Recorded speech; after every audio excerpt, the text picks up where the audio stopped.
En op hulle reis het Joshua in 'n sekere dorp gekom. En 'n vrou met die naam van Martha het hom in haar huis ontvang.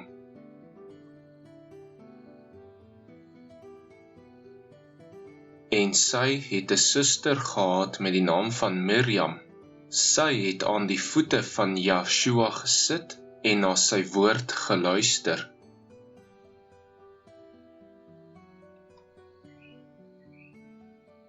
Maar Martha se aandag was afgetrek, omdat sy baie besig was om alles klaar te maak, om alles voor te berei.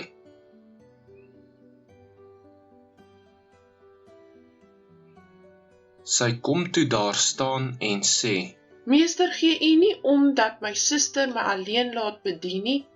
Sê dan vir haar dat sy my moet help.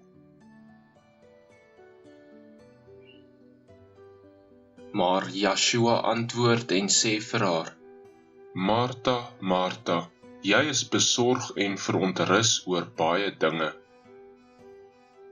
Maar een ding is nodig, en Miriam het die goeie deel uitgekies wat van haar nie weggeneem sal word nie.